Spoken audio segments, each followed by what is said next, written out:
You're listening to a special presentation from Night of the Living podcast. This is Zoned Out with Freddy and Joe.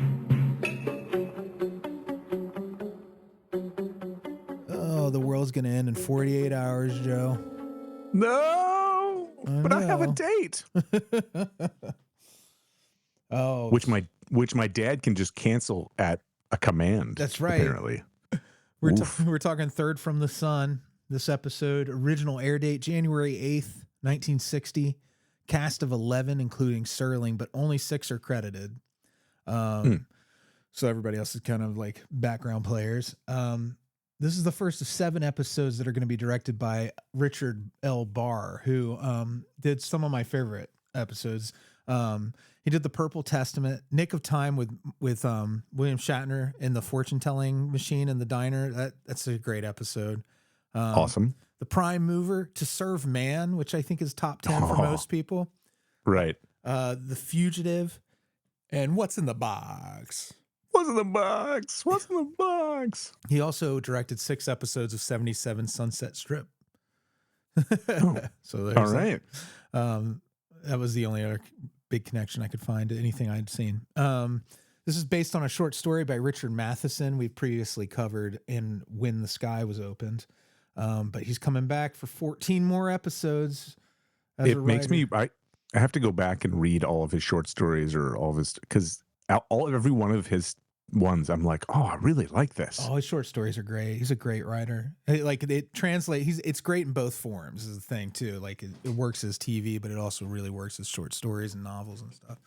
He's got a good prose style. Nice. If you're a fan of Stephen King, I can almost guarantee you'd like Richard Matheson stuff.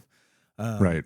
This is the only episode shot by Harry J. Wilde, who's a pretty famous cinematographer. He had done Gentlemen Prefer Blondes, Army Girl, Murder, My Sweet. And he may have done more Twilight Zones had he lived, but he died the following year. So I don't know he may have already been in, poor health when they were making this. Much like last week, this episode uses the Dutch tilt quite a bit. Which is just taking the axis of the shot instead of it being straight. It's cockeyed. And we'll get into that too, but it's almost every single scene is slightly off, which, well, when we get to the end, we'll makes a little more why. sense. Yeah. Yeah. There was no new music composed for this episode. They just used Bernard Herrmann's stock music that they already had the rights to. Interesting. So yeah, I thought that was pretty interesting too, because it works. You wouldn't guess, otherwise it's fine. This is the first of 2 episodes starring Fritz Weaver, who my favorite role of his is in Creepshow in the Crate as the buddy to Hal Holbrook's character, who kind of helps him dispose of the Crate and his nagging wife, played by Adrienne Barbeau. And Fritz is our main character in this one, right? He's the lead. He's the lead in this one, and he was also in the Thomas Crown Affair, the original Thomas Crown Affair. Oh, and he'll come back in season 2 in The Obsolete Man, with Burgess Meredith. That's the one where Burgess Meredith plays the librarian, and Fritz Weaver is like the inquisitor who's making him justify why that should still be a job, and whether or not he's really obsolete. He has that kind of a domineering face of like, he's gonna tell you what to do. I like him a lot. Oh, it's funny that apparently he really struggled filming this episode because was a theater actor, and he did, he had to learn like eye lines and stuff like that, and he really struggled. He had to have extra care from the director to kind of adapt to what they were doing on TV and how different that was from being on stage. He always reminded me too of the evil doctor in Reanimator, that actor Fritz Weaver and David Gale. If you know David Gale, he was the one whose head he's decapitated. He's the living head. I still haven't seen Reanimator. Oh, it's a great movie. It's one of those I have to watch. I just got to add that to like next week and get it done. You really should. Like I do that sometimes. I'm like, what if I died tomorrow? What would I regret not having seen when I make decisions? And a lot of times I watch garbage anyway, but still. Yeah. But Fritz Weaver, they're very similar. In fact, so much so that I think there's a lot of times I'll get them mixed up. But so another actor that's in this who plays his, I guess, work buddy is the way to describe him. Yeah. Although you don't really understand why these two are friends at all. I wonder if it's one of those, like, they're somehow connected because, I mean, their families know each other. Like, Yeah, like the wives know each other. Very, very. What was that movie that Florence Pugh made? Don't Worry, Darling, or something to that effect, where they're researchers. I don't know that one. Oh, it's really good. It's kind of a, it had mixed reviews, but I think there was like drama around the filming of it. So like a lot of, I think that overshadowed the fact that it's actually not a bad movie at all. You're talking Florence Pugh? Florence Pugh. Yeah. It came out a few years ago, and I'm looking it up because I'm useless and I can't remember anything. Don't worry, darling. In 2022. That's it. Don't Worry, Darling. That movie kind of reminds me of this episode of the Twilight Zone in a lot of ways, because they work at, like, the men work at a research facility where they're probably working on weapons, and the wives are kind of at home. It's set in the kind of 60s era. But I recommend this is the one that had Harry Styles in it, and there was a bunch of controversy about all kinds of stuff in this one, right? Yeah, like the controversy totally overshadowed the movie. Like, everybody just kind of shat on the movie because nothing lived up to the drama that was in the press around it, being produced. But I do think it's like underrated. So then like this best buddy I was referring to at work, it's Edward Andrews, who famously was in 16 Candles and Tora Tora Tora, but like I remember him most from Gremlins, and I remember him being he looked the same as he does in this movie, and he's just smug. He's a smug actor. And then last week we had the Twofer Club, where it was like 4 of the cast members had done double episodes. This time it's Joe Maras, who plays Jerry Ryden, the young pilot. He's going to come back in the Little People episode. Oh, sorry. I was thinking of Jerry or Joe Maras. I was thinking of that one being friends with William Sturka, or the I got you, with Fritz Weaver's character. Fritz Weaver. But yeah, Edward Andrews is that is weird. It's kind of like almost like he's like, maybe he's a superior, but not quite. But like, he's a Dwight Schrute type. Yes, that nails it. Yeah, you're like, he's a guy who you can't trust with all your secrets, but he's always around. And he's going to put his nose where it doesn't belong. And exactly. And he doesn't care. He has no morals or qualms with that. And ugh. Yeah. The daughter, Jodie Sturka, who's the Fritz Weaver character daughter, she was in over 1,000 episodes of General Hospital as Dr. Leslie Weber. Whoa. So if you're like, she's familiar, it's probably from that. If you watch General Hospital, you've had heavy doses of Dr. Leslie Weber.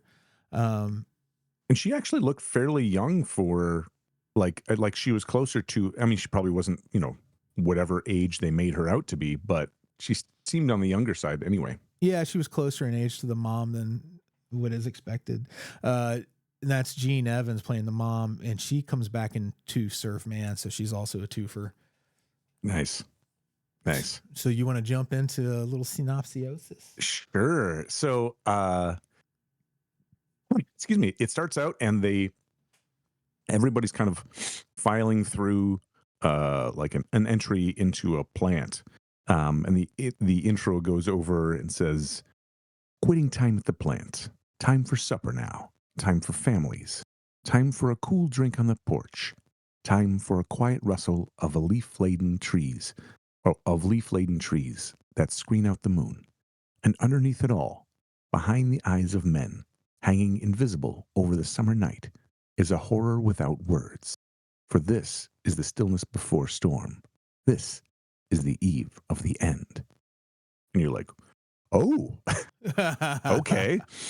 So yeah, you get a bunch of people who are kind of filing through, coming in, and they're reading off badges for what departments they're in, apparently, as they walk in. And our main character, Will Sturka, comes through, and he's a scientist. He's working on, they say, on the H-bomb, or something to that effect. And he kind of goes off in one direction, and this other fella, Carling, comes in, and he's kind of sidles up to Sturka, and he's like, well, seems like we're real close now. And they're very talking in kind of euphemisms, but it's clear after just a little bit that they're both talking about the fact that we're going to launch weapons that are going to go up and over. And the language they use is just, it's so chilling that that's so like casual. It's Oppenheimer all over again. Yeah, it really is. And so they talk through all these the pieces of this, again, all in euphemisms, that we're going to go blow them up. And Sturka is like struggling with this. He's kind of grappling with it. You can see it in his face. And this other character, Carling, is not. And he's dressed in white. I kept imagining the I can't remember the name of the character, but the Nazi from Indiana Jones and the Raiders of the Lost Ark. Yeah, I can't remember his name either. I keep Belloc is always where I get to Belloc and then I'm blocked. Yeah, Belloc is the main bad guy, but he's not the henchman. Yeah, the henchman was Tote. Tote. Yeah, Ronald Lacey. And I kept seeing his face with it's kind of, he's got that smarmy smile that's just, like you said, it's Dwight Schrute-ish. And basically Sturka turns to him and he's like, and so Carling is being also somewhat cynical and talking about how we're gonna bomb them before they can bomb us. And Sturka's like, well, yeah, so that we only lose 35 million instead of 50 million. And Carling kind of turns at him and he's like, what do you expect? Like, yeah, and you better be careful about how you talk about that. And it was kind of this whole thought police kind of vibe of the, well, how dare you have qualms or conflicts within yourself about the fact that we're creating weapons that are going to destroy the world, and the best outcome is that we destroy them before they can destroy us. This also harkens back to the Oppenheimer story. Like, similar things happened with him where he was not pleased with the way things were advancing and how it was going to be used, and he spoke up and was punished for it as well. Well, and it's interesting, and I do appreciate this that perspective of the scientists' struggle, in that I want to advance science, I want to know more, I want to explore these mysteries, and I want to accomplish these goals. But the layer on top of it of why, like, what is the end goal? And do you know that by going down this road, you are going to create destruction and misery and all these things? It's a interesting kind of moral conundrum. It's like the old the wrong hands argument that always is in every comic book growing up, where they're like, we can't let blank fall into the wrong hands because blank is too powerful. But the scientists who make it, we let them off the hook. Right. It's the Avengers Part 2, right? Yeah. In the modern sense, it's we have all these things and we have to police ourselves. No, we should have someone else police us, right? And the struggle of, well, wait a minute, like, we can't put this back in the bag. This is what it is. And so now what do we do? And it's a modern struggle with nuclear weapons of how do we deal with that? And this is encapsulating that in a little microcosm to say, one character was struggling with it, and this other one was, well, we just have to blow them up before they blow us up. Yeah. And so Carling, this smarmy character, says, you better watch what you say and watch what you think. It's like, ooh, that was chilling. This is probably all the episodes so far. I think this one hit me the most, of like, I was actually feeling this episode. That the tension in this episode is fantastic. Yeah, it's a very good episode. And I don't think it's just the tension created by the characters, which is fantastic. I think they did a really remarkable job. But as we mentioned before, all the angles are slightly off, and so there is this underlying, like, what's not right. And they keep reaffirming in that the characters who are kind of not in the know, which is the mom and at the beginning, and the daughter, they keep saying, I feel this tension, this fear. I don't know what it is, but I feel it. And that's they mention that in the intro, and it's really kind of rebroadcast by all the characters. So he gets home, and he's got some music playing, which kind of is a creepy tune. I don't know. It was interesting, kind of off key stuff, or off minor key stuff. Do you feel like that And was also, when we get to the twist, that was a clue? I wonder if that was something where you're like, that's a really odd, track. But I thought, well, maybe he's just into avant-garde stuff, right? So, the daughter comes in, and he's happy to see her, and she says, hey, how are you doing? Just kind of checking in with him, and then he's like, oh, I'm not sure what we're, he's just kind of thinking about a lot, and he's like, what's your mother up to? And she says, Jody, the daughter, says, oh, she's probably trying to scare up radishes out of the garden. And he's like, oh, I'll go check on her. And she goes, oh, no, not before we've had our dance. And I was like, they dance? Like, okay, so I question that. Not really, though, because I don't know. This is where I'm curious. I want to ask someone from that generation, like, did y'all like dance in the evening together? And maybe they did. Like, maybe that was one of those like connection things. I'll be honest with you. Like, my lifestyle growing up in my house was not that different from the kind of like, my parents would have people over to play cards, and my mom would dance in the living room to music and all that stuff. That's so idyllic. Like, it was awesome. Seeming, Yeah. I mean, yeah. I was usually just trying to get somebody's attention to ask a question, I was just floating around, but I have a lot of fond memories of it. And those scenes in this, to me, are great because I like sometimes the downtime when something big is happening that's beyond the character's control, and watching them kind of brainstorm, especially in a situation where they can't be totally open about everything, as in this situation where you have Mr. Carling kind of hovering, and they can't really say everything that they want to say. Yeah. Yeah. So I really think that's effective. Yeah. Yeah, the cards thing made more sense to me, and so it's interesting to see them kind of all collect together.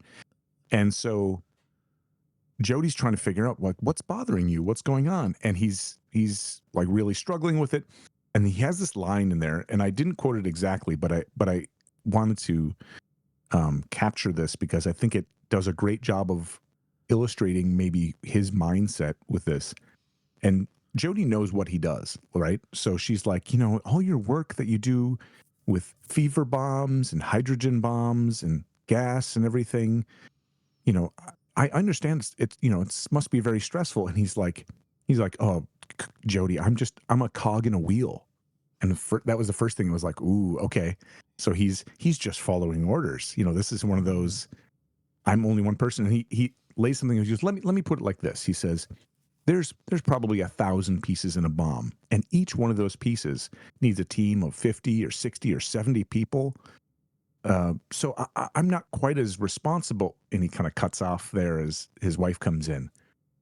So he's struggling with this idea that he is actively making these bombs, right? He's constructing this. He's a scientist who's making this possible, and also realizing they're going to be used. Like, the forecast is 48 hours. Within the next 48 hours, everything's over. That's terrifying. Yeah. And also the fact that, we're getting to this, the idea that he and his family, even though he's the part of the cause of this problem, have an escape plan. Right. Where all these innocent people don't. Yeah. And it's not clear, like, who all. Like, is it all of the government people? Is it just a handful of people?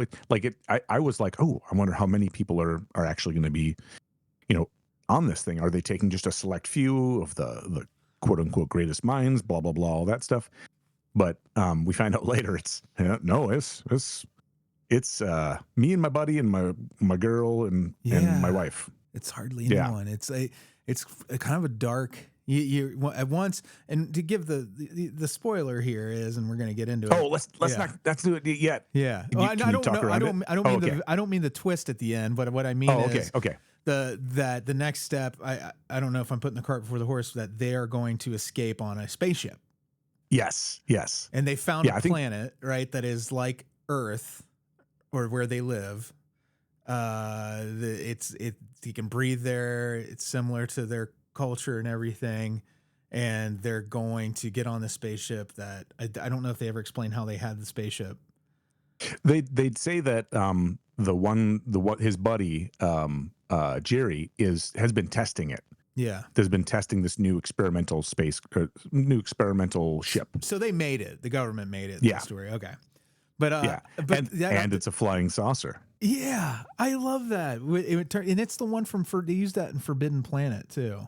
Oh, I didn't realize that. Yeah, and also it's coming back too. You're going to see it in some other episodes, I think. To Serve Man in particular, it's in that. Oh, of course. And people are like all over. Yeah. So after this, so he's talking to Jody, and his wife comes in, and basically he's like, "Hey, I thought maybe we'd play some cards tonight and have Jerry over." And he pilots an interesting craft, and he kind of trails off, and he's getting more and more frustrated because he just canceled Jody's date. Jody's like, "I can't hang out tonight. I've got a date." And he's like, "Nope, not tonight. We have to get ready to leave the planet." Yeah, and just as that, he just says, "No, you can't go." And she's like, "Oh, fine, But I'm like, what a ridiculous amount of like influential power parents had back then, especially the men. I guess I should say the fathers did. It's just it creeps me out, which is funny because it shows I'm like, I grew up. My parents got divorced when I was like 2, and so I grew up with my mom, and like, she was the one who like ran the household, but it was very much like, cooperative and stuff. I mean, I was a shit at times and didn't do chores or anything, but I learned a lot from that experience. Right. Yeah. And so him just be like, "No, you can't go on a date." And she's like, "Fine." And it's like, wow, that's, I don't know. You wonder, she doesn't really know anything yet either, though, right? No, they left her in the dark, and it's right after this scene that he goes and talks to his wife, and he's like, "Here's the deal. The whole world's gonna blow up. It's happening, and may happen like within 24 hours. We have to go." And so he starts talking to her. It's like it's a Holocaust. It's going to be the end of everything. But first, and she's like, "Oh my gosh, chocolate cake and lemonade." So right after that, Jody's like, "Hey, Jerry's here," and the wife is like, "Why is Jerry here?" And he's like, "I don't know. Something must be wrong." So he goes and talks to Jerry, and they're kind of talking around stuff, and the Jody and the mom have gone off, and he's like, "Not here," right? So they go into his workroom, into Sturka's workroom, Will's workroom. And he's like, "I got to take a look at this watch. It might has some rust on it. Doesn't appear to be working right." So they go in there and they turn on this like grinding machine sound. Very mobster style. Yeah, and they're walking through all the motions of like trying to fix the watch, and then they're having the conversation, which it makes it clear, like, well, either they know they're being observed, or that there's always a chance of it. And you wonder, okay, is it because they're on a military base or something like that? It's not clear. And so he's working on this, and they're kind of whispering back and forth. And he's like, "Okay, the guard that I bribed for this is being changed later, and so we have to go sooner." And he's like, "Well," so they're talking through the details of how they're going to do this. And they're like, "Okay, here's the plan. We'll just have to do it sooner. Why don't you come over for cards, and we'll go from there." And then, they finish that conversation, and he's like, "Oh, I think we cleared it up for you." And he turns off the grinder, and they go upstairs, and then we see Carling has been stalking through the window and listening to their whole conversation. That nosy bitch. You Nazi bastard. But he's not a Nazi. He's never revealed to be anything but quote unquote upstanding citizen. That's true. He's the phone call. I wanted to just make note of that Ericsson phone. or Oh, wait, the and that's Eric right after. phone. Yeah, That's right after this with the. Well, it starts with the guard, right? the. Isn't that the? Oh no, sorry. So it starts with they go up and they're playing cards, Yeah. and then there's this scene of them tensely playing cards, and Carling knocks on the door and comes in and is Yeah. like, "What's everybody doing here? How's it going? Why What are your wasn't I plans for this invited?" evening?" Right? Yeah, Carling, you're a creep. Get out of here. And you can, and during the conversation just before he comes in, Jerry and Will have been talking, and Jerry was showing him a diagram of where they're actually going, what planet they're going to. And Will, I don't think, even knew much about it before that, but they had to figure out where they were going to go. And there's this diagram he's drawn, and as Carlin comes in, the diagram, they flip upside down, and it's a piece of paper on the table, and he doesn't have time to hide it, and it's really tense.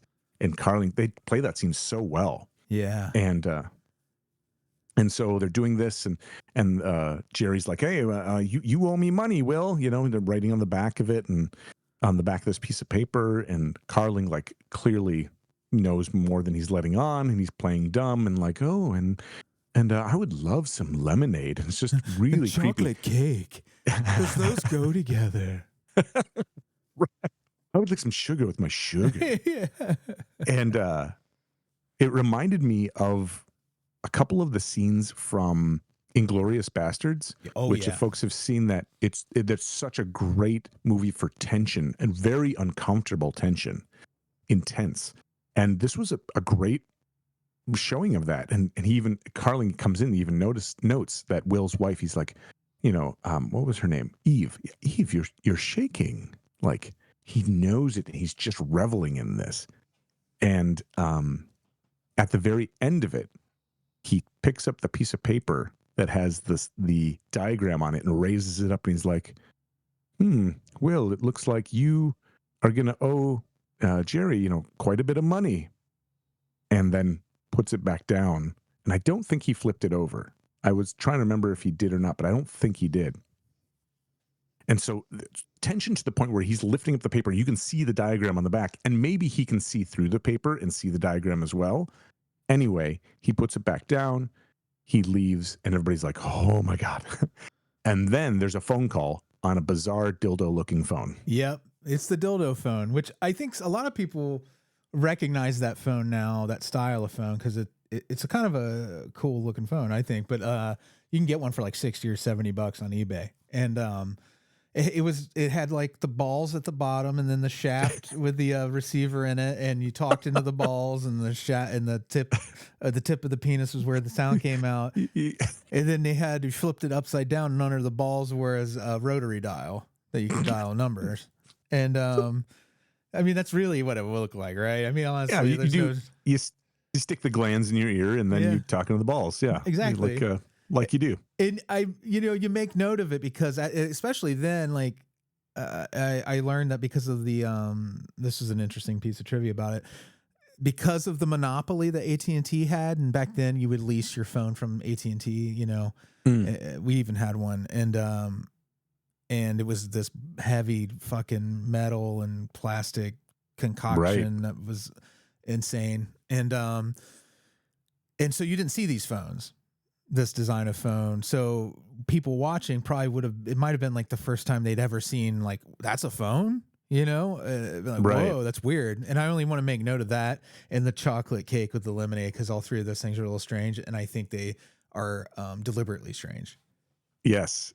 And by the way, I was going to mention with those as you're talking, I didn't want to interrupt you. When AT&T was Ma Bell, the giant telecommunications, which eventually split and then is now reforming into conglomerations, and we won't go into that. But those phones were so heavy that you can see in lots of movies and TV shows they were used as a weapon. Oh, they're to murder like weapons. Smack somebody. Yeah. They're heavy. It had a handle too. Like chunky. We would, if you wanted to walk around. This is an old man conversation, but we didn't have touch tone dialing at first in our house. We had old lines, and the old lines they used what was called pulse technology, I think was what it was called. Rotary phones. Yep. Yeah, and so we had the rotary phone, but if you wanted to walk around the house, you could hook your fingers under the lip where you pulled the receiver end off, and the receiver itself is heavy as hell, but like You could hook your fingers in there and walk around with the base of the device, and it was like a bowling ball. Yeah, it was heavy, and the reason it was part of the reason it was heavy is because when it rang, what was actually happening is an electrical signal was coming down a copper line, which was running all the way back to the phone company. That's how crazy that is. And it would send this pulse, and it would ring a bell, and it's a metal bell. Think of an alarm clock being built into the bottom of this phone, and it's heavy, and it's got to be able to shake and ring loud for you to hear the phone ringing. So this bell is clang, clang, clang, clang, clang, clang, clang, rattling back and forth, and it's got to hold all that together. And so these things were made like tanks. Yeah, there's actually a book. It's called "Exploding the Phone" by Phil Lapsley. I think that's the right one. It's about phone freaking. Which I learned a lot about. It's fascinating. I just as an aside, as a fun aside, if you're interested in communications, it's a wild story. Yes. Yeah. If you want to get into that, if you look up, there's a magazine called 2600, which is famously the tone that you could use to get into a long distance call for free. And there's a whole legend of, like, if you're into hacking and freaking and all that stuff, of a guy named Captain Crunch who found a whistle that came in a Captain Crunch box that actually created the correct tone. And so he became known as Captain Crunch, that you could access the long distance system by making that tone and then make free calls wherever you want. Yeah, it's a huge deal back then because calls were expensive as shit.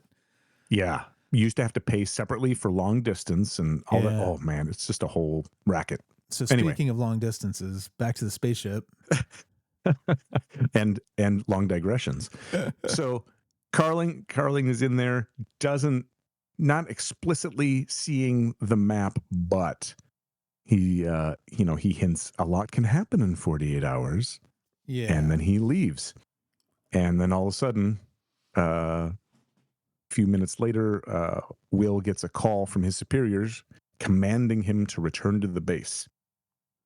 And so they're like, no, we got to leave now. Carling's onto us. We got to leave.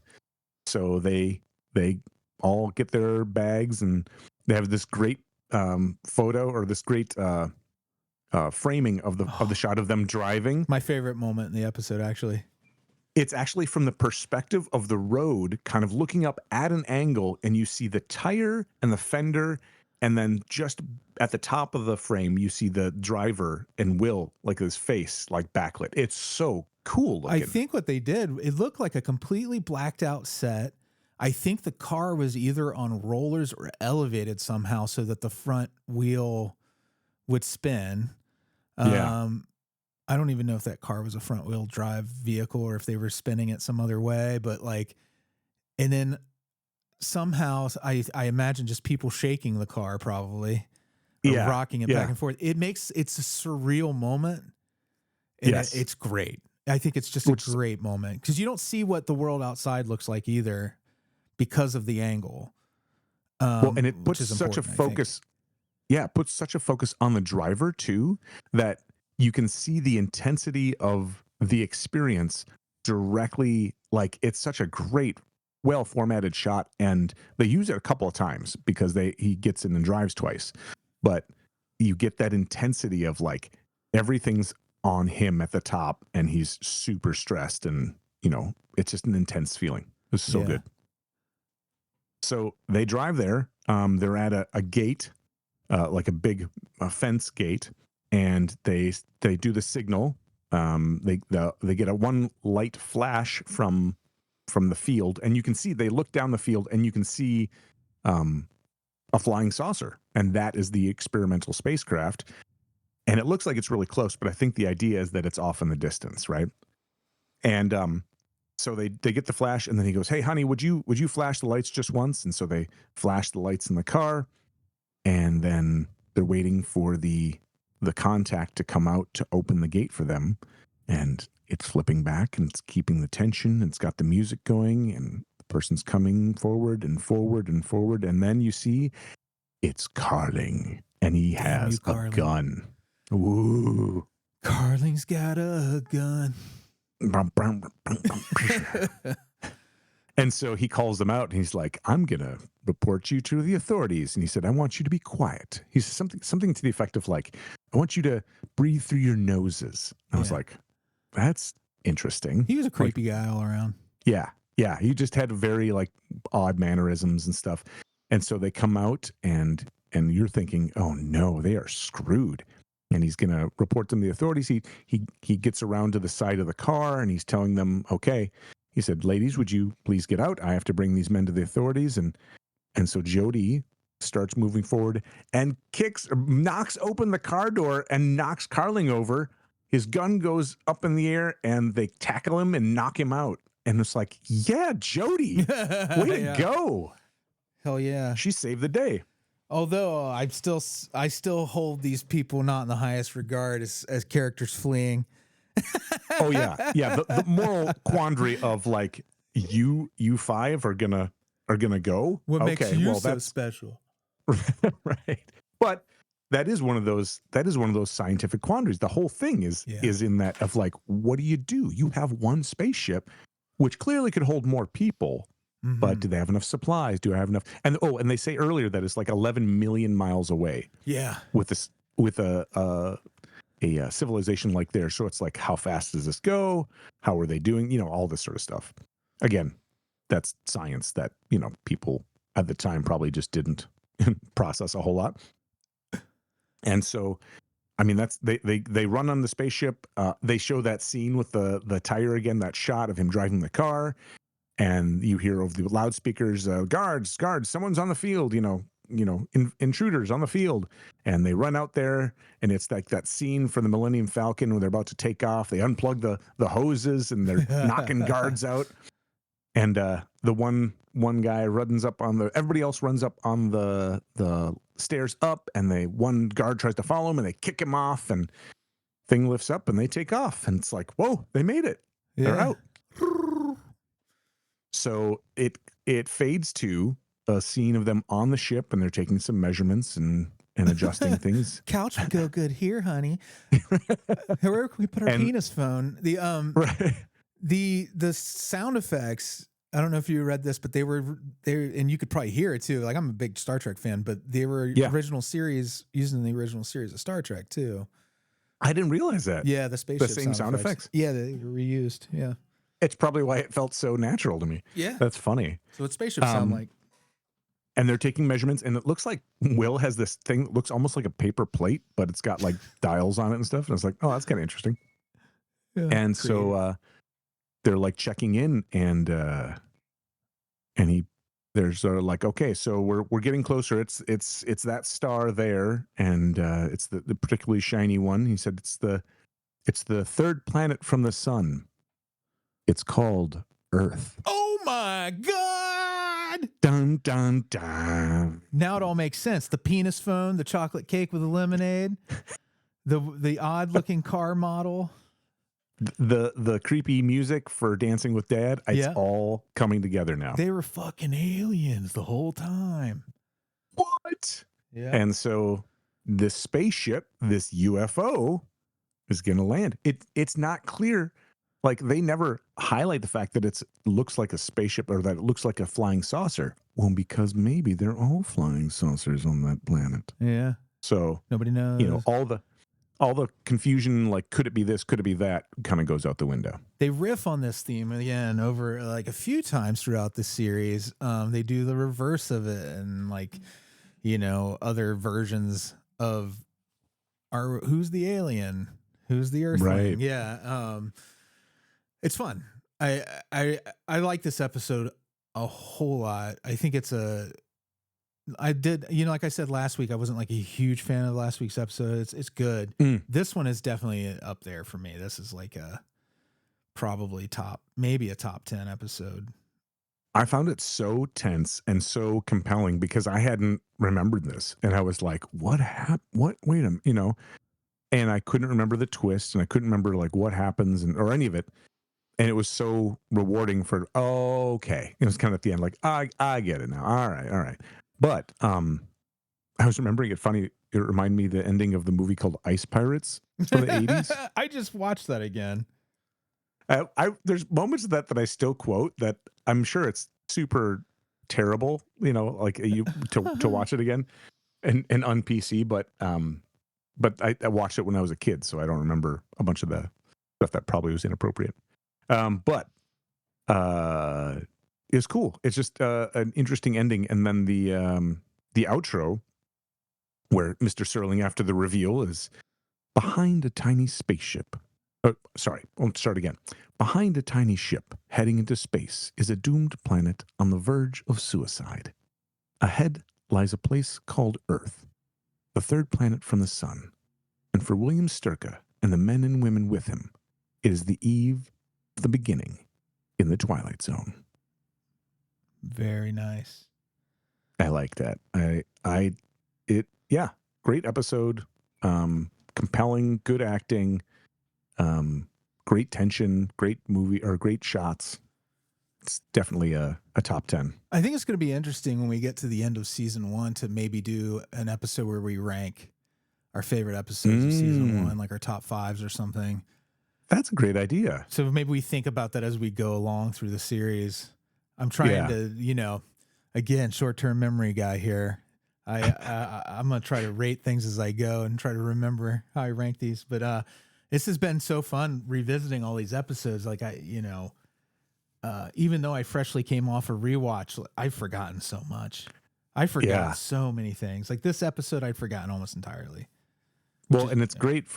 So for those who aren't familiar with how we started this, Freddy, you've watched the entire series all the way through, like what, 3 times already? This is the 3rd time. I watched it once through when I was a kid, on tapes that I got. Remember the clamshells they had that were like black and white, and then 2 years ago, maybe during the pandemic, I think I started watching it again every night at bedtime, and then before I knew it, I'd run out. And I've always had a fascination with it, but I've never watched the entire series all the way through. So this is really fun to revisit and get a new vision on it. Also, I almost think the first time through with the tapes that they released, I think they were missing episodes. I would believe it. Well, they've released it in different packs in the past, and they didn't always have the episodes in order. So a lot of times you'd get like episode 17 and episode 35 and episode 120. It's like what am I supposed to do with that? They're all themed together rather than in order. And The Invaders was like that for me. I think it was the first one I saw on tape was The Invaders. Gotcha. Which comes later. We haven't even gotten to that yet. Yeah. So this has been a good time, man. Very cool. Very cool. What's next week is Let's take a look. I shot an arrow. What's I shot an arrow into the sky. Yeah. Yeah. I forget the. It's about a rocket journey, I believe. I shot an arrow into the air, and it's from a poem that I can't remember off the top of my head. Yeah. He introduced it at the end of the episode, but it's one of those. Longfellow. That sounds right. Rocket ship. 3 men on a rocket ship. It's a lifeboat story, I think, if I remember right. Like, kind of like, we're running out of stuff, man. And then you look like a chicken all of a sudden. It's the variation on that, I think, if I remember right. Awesome. Which was probably one of the first ones. So, okay, how many of the last episodes have we had about spaceships, and how many of them have been about either spaceships or bombs? I mean, and the sky was opened. Wait, sorry. Well, the sky was opened. We're on episode 14, right, of the series so far. Where is everybody ultimately was about space travel, right? In the end, then I would say we got until the Lonely. That was a space travel story. Well, and Denton on Doomsday was the bomb, right? Oh no, that's not right. You're thinking of Time Enough at Last. Yeah. Yeah. So, I mean, and When the Sky Was Opened. So we've had, if just with space and bombs already, there's been like 4 or 5 out of 14 episodes. Which it's clear what was kind of on the mind of the populace at that time. And we're looking at the space race still. Right. And they still hadn't, we think about this and put it in context. What is it? 68 when we landed on the moon? Is that right? That sounds right. So that's not going to happen for 8 more years. Yeah. That we're actually going to go into space and land on the moon. I mean, there's lots of rockets and stuff happening, but all of that is not for, and that won't happen until several years after the Twilight Zone is done. 69. How could we forget 69. that? Well, Apollo 11, yeah, it was 69. Wow. So yeah, great episode. I think it's a classic, and next week we'll dig into the next. Cool. Thanks, Joe. Thank you.